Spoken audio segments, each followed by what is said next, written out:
Bonjour à tous, Pascal France, la société Axian DP, bienvenue pour ce nouveau tuto sur Maya. Donc nous avons vu dans un précédent tuto comment connecter le câble, quelles sont les erreurs à ne pas commettre, les systèmes d'alimentation. Aujourd'hui, on va s'intéresser en fait à Maya. Maya qui est le logiciel de programmation de Get. Donc s'il veut bien démarrer.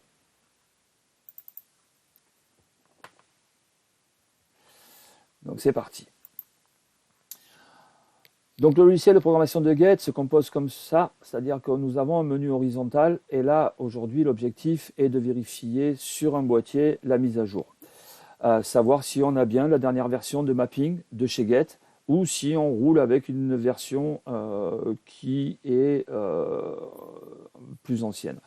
Pour ce faire, on a une information importante que l'on doit savoir, c'est que dans getData.it, alors j'avais préparé pour aller un petit peu plus vite, dans getData.it, ici, vous trouverez, c'est extrêmement simple, vous avez dans ce menu horizontal absolument plein d'informations qui sont intéressantes. Aujourd'hui, ce qui nous intéresse, en fait, ça va être le Ericsson Pro.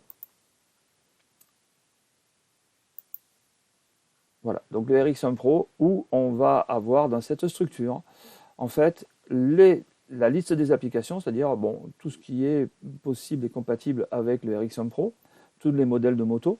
On va avoir également, si vous voulez, download, tout ce qui est mapping. Donc on s'intéresse à la 250YZF, donc je l'ai déjà téléchargé, mais pour rapidement, en fait, le Ericsson Pro Yamaha 250YZF ici, on va pouvoir télécharger en fait le manuel d'installation, mais également la map. La map est entièrement gratuite, c'est-à-dire qu'on va pouvoir la télécharger gratuitement. Rappelez-vous qu'on ne peut l'insérer qu'avec le logiciel Maya. Donc voilà, là on a la structure. Cette structure, on va la prendre et on va l'enregistrer dans, moi je l'ai enregistré dans mes documents, vous verrez tout à l'heure, mes documents et Maya et Mapping. Donc là pour l'instant, je ne vais pas l'enregistrer, mais toute la structure est ici. Donc rappelez-vous que cela est entièrement gratuit. OK. Et que le site a une source d'information très intéressante que vous pouvez aller chercher à tout moment.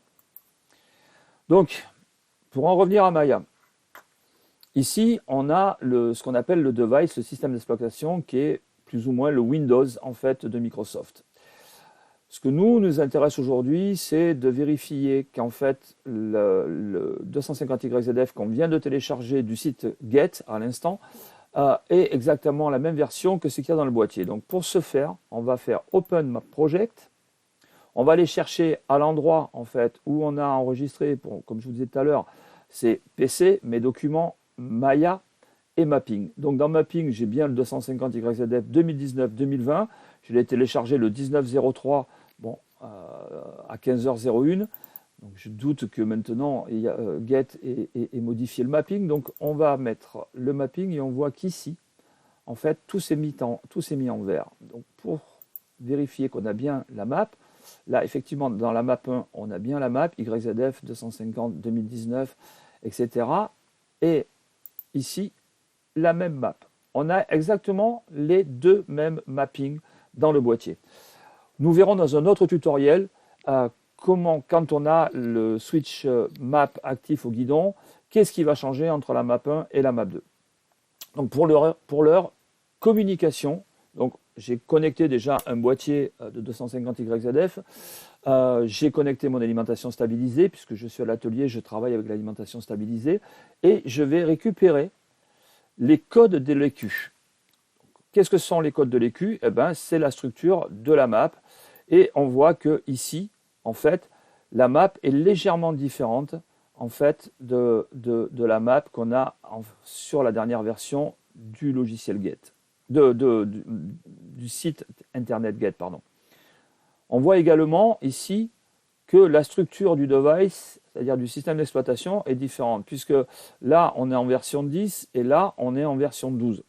Donc, ce qu'on va faire, là, à l'instant, on va aller upgrader le boîtier de façon à ce que notre client ait la dernière version des mappings de Get et profite en fait pleinement des fonctionnalités que Get a développées.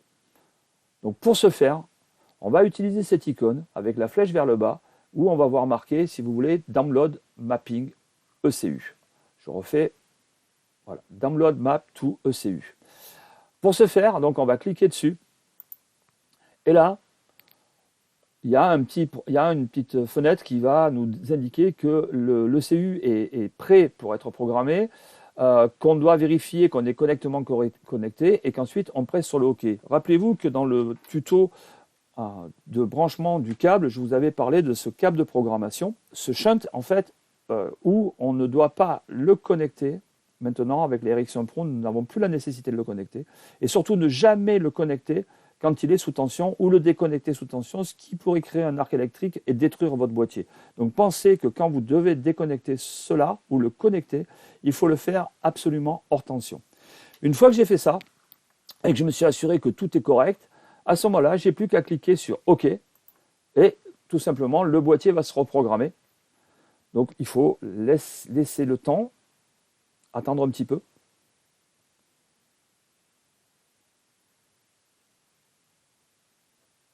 Donc c'est quelques instants. Vous avez la barre d'avancement ici.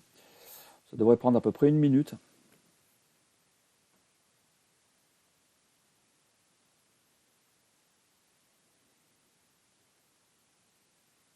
Donc on va laisser le PC travailler.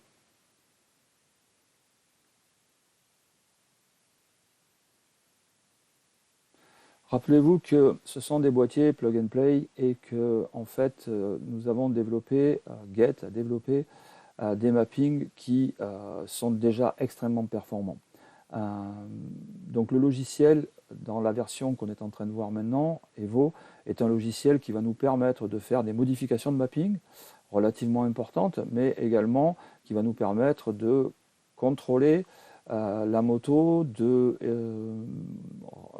upgrader, comme on est en train de le faire actuellement, je dirais, des boîtiers, de façon à ce qu'on travaille toujours avec les dernières versions. Voilà, donc le petit message, l'écu est complètement enregistré. Donc à partir de là, on peut refermer Maya. On a donné à notre client la dernière version.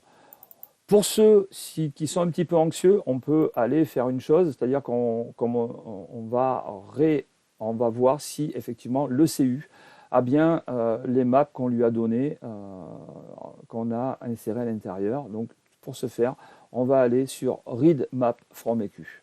Même procédé, c'est-à-dire qu'à un moment donné, le logiciel va récupérer les maps de l'ECU de façon à nous les afficher à l'écran. Donc c'est une communication interactive entre le PC et le CU. Une fois qu'on aura fini ça, je pense qu'on aura fini la première phase de ce tutoriel sur le Maya Evo. Et puis, je vais vous dire au revoir. Et je créerai d'autres tutoriels de façon à voir qu'est-ce qu'on peut faire avec ce Maya Evo. Et ensuite, au fur et à mesure, j'espère, dans l'année, avec le Maya Advance, pour ceux qui ont un intérêt à travailler sur ce type de produit. Donc voilà, le logiciel Maya vient de récupérer via le boîtier les informations. Et on voit bien que effectivement, on a bien la dernière version, je dirais, qu'on avait tout à l'heure, qui est la version 12. Si on a un doute, en fait, il est toujours simple d'aller le contrôler dans les documents qu'on avait générés ici. Et donc on voit bien que là, en fait, la version de la map est bien la version 12.